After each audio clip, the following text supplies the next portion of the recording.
One of the most important bills that we take up every year is the National Defense Authorization Act, or NDAA, legislation authorizing funding for our military men and women and the defense of our country. The Senate Armed Services Committee passed this year's bipartisan bill a month ago, and we have less than 2 months of floor time left in the fiscal year.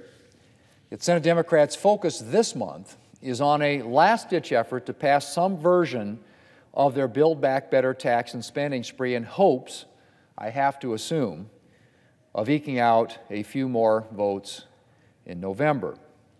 And apparently, the National Defense Authorization Act will just have to wait. Mr. President, as it does every year, this year's NDAA authorizes funding for critical military priorities. The fiscal year 2023 NDAA continues the modernization efforts begun several years ago in the wake of the 2018 National Defense Strategy Commission report, which warned that our nation's readiness had eroded to the point where we might struggle to win a war against a major power like Russia or China. It authorizes funding to improve quality of life for our military members and their families, which is not only something we owe these men and women who sacrifice so much for us, but it is also essential for recruiting and retaining members of our all-volunteer force. It authorizes funding to enhance our nuclear deterrence, a key priority with continued nuclear threats from traditional powers like Russia and rogue states like Iran and North Korea. And it continues our strong support for Ukraine. Mr. President, Ukraine no longer dominates every front page, but for 5 months now, Ukraine has been fighting a heroic war against Russian aggression. And thanks to support from allies in Europe and from our own country, Ukraine is still holding out. In a war that many experts thought could see Kyiv fall within a matter of days, Ukraine is approaching day 150 of resisting Vladimir Putin's Soviet-style aggression. In fact, Ukraine continues to strike painful blows against the Russian military, which has now turned to Iran for military support. Later today, Elena Zelenska, wife of Ukrainian President Zelensky, will be addressing Congress. She and her husband have been a beacon for Ukrainians during this brutal war. And President Zelensky's iron determination, his tireless leadership, and his unflagging commitment to his people have inspired all those who love freedom. Ukraine is in many ways standing up for the whole free world right now, sending the message that Russia's unprovoked aggression will not be allowed to stand. And the least we and other free nations can do is ensure that they have the resources they need to carry out their fight. Mr. President, Russia's war against Ukraine reminds us that nations that value freedom and security must stand together. And Finland and Sweden are looking to stand with other free nations by joining the NATO alliance. Vladimir Putin has turned the historic positions of neutrality in Finland and Sweden into robust public support to join the alliance, and both of these countries will strengthen the capabilities and geostrategic position of NATO. Yesterday, the Senate Committee on Foreign Relations reported the treaty concerning their accession to NATO, and I hope the Senate and administration will soon complete their respective roles and approve Finland and Sweden's membership. Mr. President, one priority for me in every National Defense Authorization Act is ensuring that the men and women of Ellsworth Air Force Base in South Dakota have everything they need to successfully carry out their mission. Right now, my priority is ensuring that Ellsworth remains a responsive and lethal component of Global Strike Command, with the B-1 bomber leveraging the Joint Air-to-Surface Standoff Missile and its long-range anti-ship missile derivative. As we look to the future, I am working to ensure the base continues to receive full funding for the many equipment and support facilities that will be needed for the B-21 Raider mission at Ellsworth. I work to ensure full funding for the first of these facilities in last year's NDAA, including a low observable coating restoration facility, a wash rack and maintenance hangar, an expanded flight simulator facility, and more.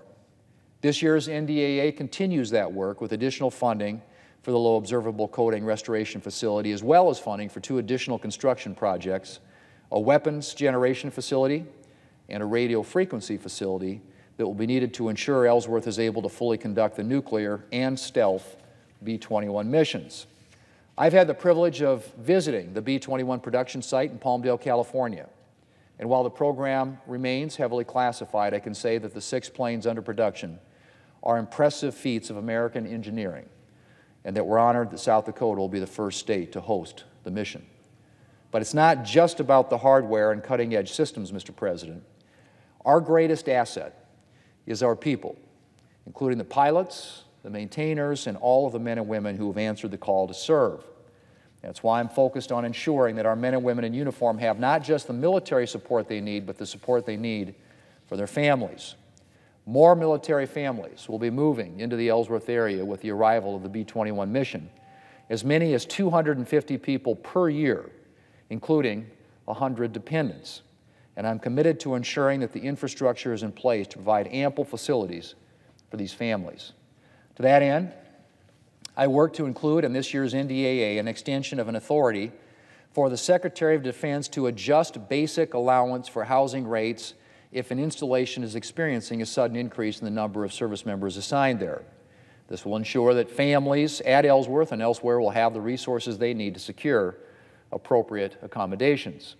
I'm also working to ensure that the Douglas School District is able to integrate and support Air Force members' children and provide sufficient classroom space. This NDAA would provide $15 million in impact aid for schools experiencing force structure changes like the anticipated growth at Ellsworth with the arrival of the B-21 mission. I'm grateful to Senator Rounds for his assistance in getting this through the committee's markup, and to our state's at-large Representative Congressman Johnson for his work to get it included in the House-passed bill. This expanded program should be a good first step to help ensure that Douglas School District is able to expand to meet the needs of new Ellsworth families. Mr. President, the House of Representatives, to its credit, voted on its version of the National Defense Authorization Act the other day. But unfortunately, the House legislation's total funding authorization is lower than the Senate bill's number. That's a concern, not only because we have a lot of priorities to fund, but because inflation is currently cutting into the military's spending power. Inflation affects American families and businesses, but it also has a serious effect on our nation's security. As prices soar across the economy, the military is able to do less with the dollars that it has. And that can affect troop readiness and the military's ability to keep up with needed programs and purchases, from weapons to vehicles to aircraft and ships. It is essential that the final House and Senate bill include the Senate's top-line funding number.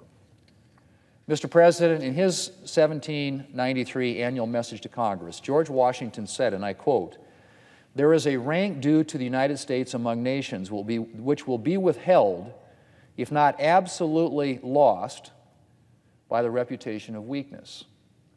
If we desire to avoid insult, we must be able to repel it. If we desire to secure peace, one of the most powerful instruments of our rising prosperity, it must be known that we are at all times ready for war," end quote. In other words, Mr. President, peace through strength. These words hold true in every age. The surest method of securing peace is ensuring that we are prepared for war. As Russia's unprovoked attack on Ukraine reminds us, there will always be nations who threaten peace and freedom. And the surest way to prevent these powers from destroying freedom is to ensure that we present a powerful threat of our own, a credible deterrent that stops these nations and other bad actors from wanting to tangle with us. There's no more certain way to invite war than to be unprepared to meet the bullies and the dictators of the world. The National Defense Authorization Act is one of the most essential pieces of legislation we take up each year because it helps ensure that our nation is equipped to defend itself and to deter aggression. And, Mr. President, I hope that the Democrat leadership will consider deferring its tax and spending plans to take up this important national security legislation in the near future. Mr. President, I yield the floor.